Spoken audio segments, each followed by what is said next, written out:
Lucasfilm are well and truly on their way of running out of IPs. They have ran every IP that they own into the ground, including Star Wars, somehow Willow, and now they're on to their final one, that of course being Indiana Jones, where essentially we have another Jake Skywalker situation. We've seen from the reviews that Indiana Jones is a broken, helpless old man who cowers in the corner while his patronizing goddaughter takes the lead. And that has even been admitted by Harrison Ford himself, saying that Indiana Jones is not so strong, not so brave, and not so attentive. And for the life of me, I just can't figure out what fan wants to see that. Why do we want to see Indiana Jones as a coward? Why would any fan want to see that? Well, they wouldn't. That's very obvious. And then it just gets a whole lot worse, as we now have alleged Indiana Jones and the Dial of Destiny plot leak claims Phoebe Waller-Bridge's character makes the heroic choice to knock out Indiana Jones to protect history. Because apparently Indiana Jones, even though it's a part of his character caring about historical significance, he wouldn't want to protect history. Apparently that is left up to our new character that nobody gives a shit about, saving the day, being the hero of the story, and not, you know, Indiana Jones. And this may just be plot leaks, it's all alleged. I just read this headline and I'm like, yeah, that's definitely what they would do. If I were to predict what Kathleen Kennedy, Lucasfilm, what they would do with this movie, it would be this. Because we've seen it so many times from them. So it really wouldn't be surprising. This would be my guess on what they would do. So yeah, we've now got this twat waffle as the hero of the story when it's called Indiana Jones. That's a good farewell for Harrison Ford, isn't it? An alleged plot leak for Lucasfilm's upcoming Dial of Destiny film claims that Phoebe Waller-Bridge's Helena character is the one who makes the critical, heroic decision because Indiana Jones refuses to do so. Even though, if you go back to Raiders of the Lost Ark, at the end of it, when he threatens to blow up the Ark, he's then called on his bluff because, you know, he doesn't want to destroy something that to him has historical significance. So again, the idea that Indiana Jones, if there was a possibility of something going wrong with something to do with history, he would want to protect it. So already I'm getting the impression that throughout this movie, Indiana Jones is going to be completely out of character. Not in line with his character whatsoever. Not only does she make the heroic decision, but the decision is punching Indiana Jones and knocking him out. So, you know, that's even more spitting in the face of fans, isn't it? According to Reddit user Lunic Jones, who shared what he claims is a full plot synopsis for the film, at the end of the film, Mads Mikkelsen's villain is able to complete the Dial of Destiny and attempts to use it to travel back in time in order to kill Hitler. However, the Dial of Destiny does not take Voller to Sicily in 1939, but rather transports him, Indiana Jones and Helena, who are aboard airplanes, to the Roman siege of Syracuse. So that's, you know, we've seen that in the trailer where they jump out with a parachute. I'm pretty sure this is what this part of the movie is. Voller and the rest of the Germans end up dying in a plane crash, while Indy and Helena are able to escape the plane using a parachute. Once they land on the ground, Indiana Jones encounters Archimedes, who also retrieves the completed Dial of Destiny from the corpse of Voller.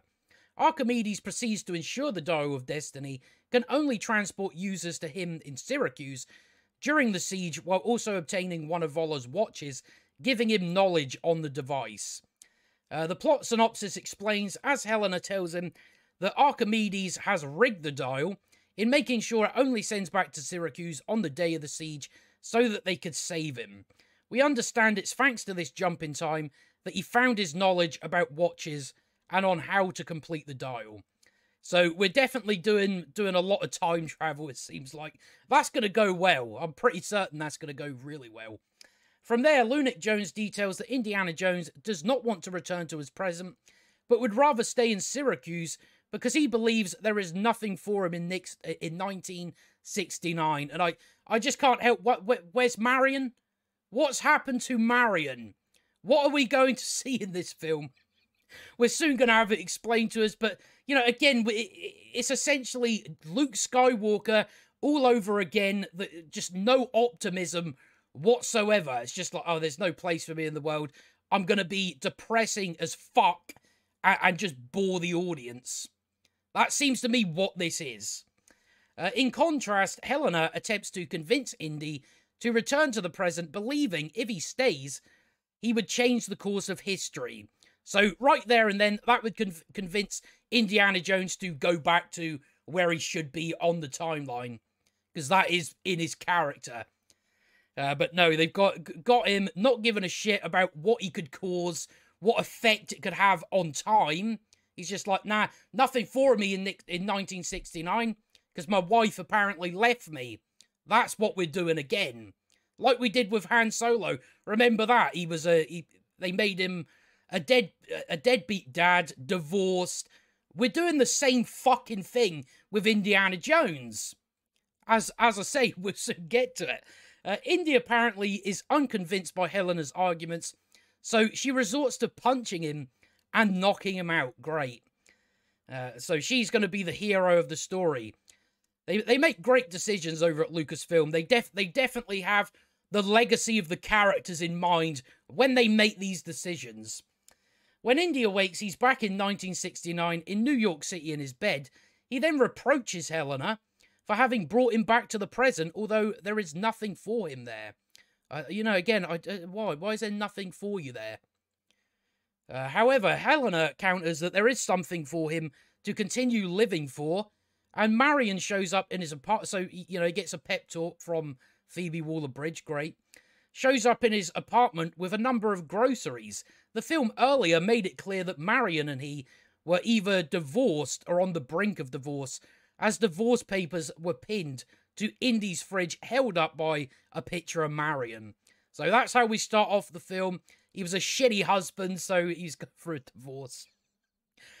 Even though all these movies have came before, even in the previous one, it ended on a nice little note. They get married. They ride off into the sunset. Right there and there, that's all you need. That is all you need. The two eventually appear to reconcile whatever contrived. So we're basically just repeating the end of the last movie where they finally accept and get together. It's like, yeah, we done that in the fourth one. Whatever contrived issues the film gives them to have them embrace and a kiss, with the plot synopsis explaining, they reenact the boat scene from Raiders in reverse before Indy kisses her. Finally, the film reportedly ends with a shot of Indiana Jones's hat on a drying line outside the apartment, with what appears to be Jones's hand eventually grabbing it off the line as the camera zooms onto the hat in a small circle similar to old Warner Brothers cartoons.